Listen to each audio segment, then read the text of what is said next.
O Rio de Janeiro é conhecida como uma cidade maravilhosa, sendo um dos maiores centros turísticos do país. Apesar das maravilhas do Rio de Janeiro, o estado tem altos índices de violência e tráfico de drogas. Praticamente todas as grandes metrópoles do mundo possuem comércio ilegal de drogas. Entretanto, o Rio de Janeiro é uma cidade que presencia cenas de guerra nas ruas quase que diariamente.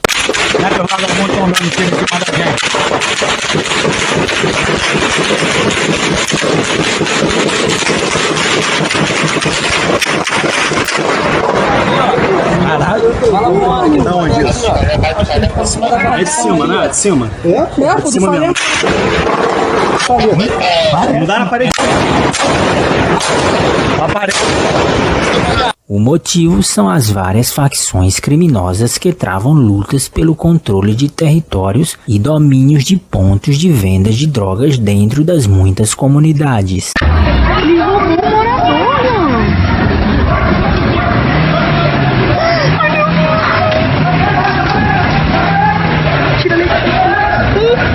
Calma, minha filha, pelo amor de Deus. Vai com ela pro quarto, vai pra... Por ser uma cidade turística, é normal a presença de pessoas de todas as partes do mundo, não somente do Brasil. Porém, em uma cidade grande, com muitos atrativos, muitos lugares para se conhecer, é necessário saber aonde pisa e para onde vai. Muitos turistas acabam se perdendo e principalmente se confundindo ao consultar o GPS, que acaba os levando para lugares perigosos. Um caso de uma suíça que veio ao Brasil com seu namorado e o GPS guiou ela até uma determinada comunidade do Rio ficou bastante conhecido. O casal foi atacado, o namorado dela levou um tiro de fuzil e ela acabou ferida por estilhaços de vidro. Eles estavam dentro de um carro e o carro foi atingido por tiros de fuzil. Nesse exato momento, vocês irão saber como se deve agir se do nada perceberem que entraram dentro de alguma comunidade por engano. A depender de como você se portar, você poderá viver ou morrer. Dica número 1. Abaixem os vidros do carro para serem vistos e nunca aumentem a velocidade. As facções criminosas cariocas se degladiam há anos, uma tentando tomar o território da outra. Existem territórios muito rentáveis para o tráfico. Fato é que dentro dessas comunidades, além de existir toda uma hierarquia do crime, aonde os traficantes são distribuídos por funções, existe também modus operandi de precauções por parte dos traficantes. Os olheiros, por exemplo, é uma das funções. Geralmente jovens que acabam de entrar para o mundo do crime são colocados nessa função, igualmente com os chamados aviãozinhos. Sobre a função dos olheiros, como o próprio nome já diz, é olhar, observar. Eles não podem dormir, não podem vacilar e deixar passar nada.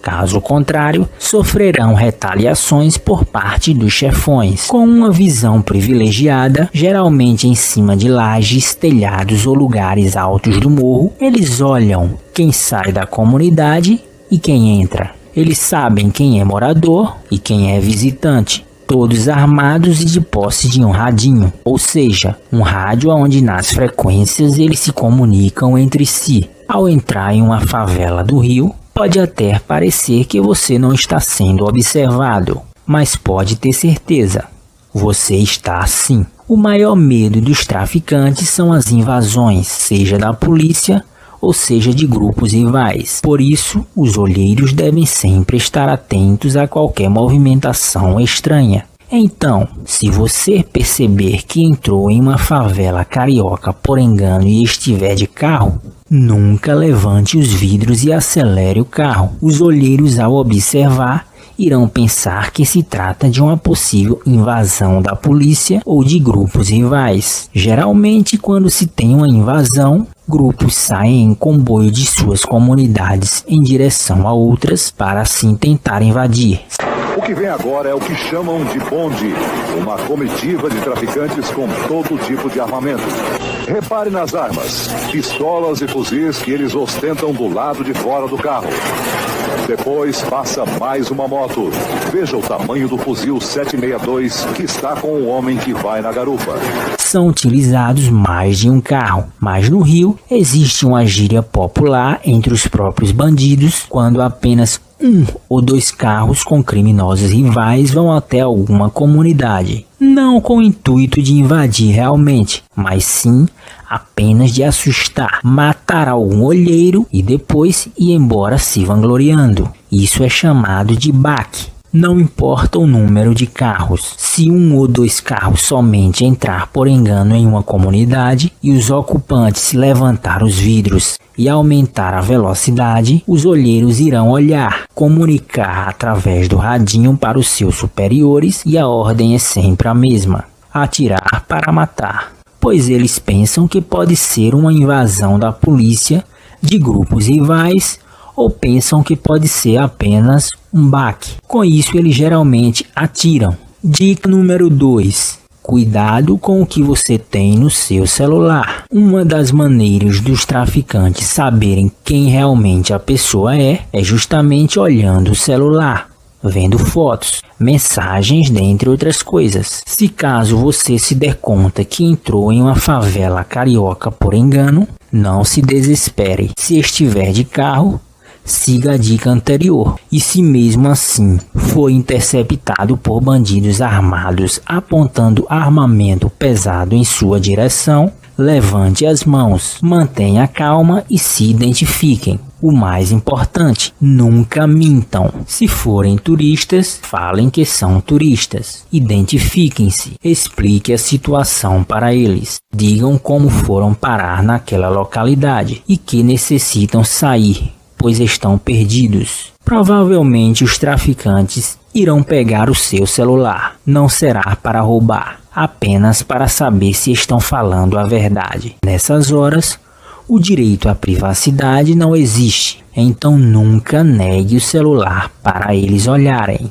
Cuidado com o que você coloca no seu celular, pois uma foto no qual você tira fazendo um gesto inofensivo do número 2 ou do número 3 com os dedos, o que para muitos é um gesto normal, para alguns bandidos representam os sinais de alguma facção rival. Fotos, vídeos e conversas do WhatsApp podem te colocar em maus lençóis, então cautela nunca é demais. Dica número 3. Mantenham a calma. Não façam movimentos bruscos com o corpo ou com as mãos. Procure explicar de maneira calma e respeitosa e o principal, nunca mentir, a não ser que você trabalhe nas forças de segurança pública, ou seja, se você for policial. Nesse caso, o ideal é não sair com a funcional e muito cuidado com o que você tem no seu celular. Grupos de WhatsApp do batalhão que você trabalha,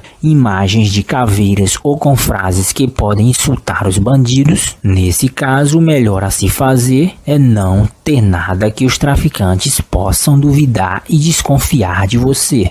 Muitos turistas em uma situação dessas tendem a mentir que são turistas, pois pensam que os bandidos, ao saber que se trata de turistas, poderão sequestrá-los, pois presumem que esses turistas devem ter muito dinheiro.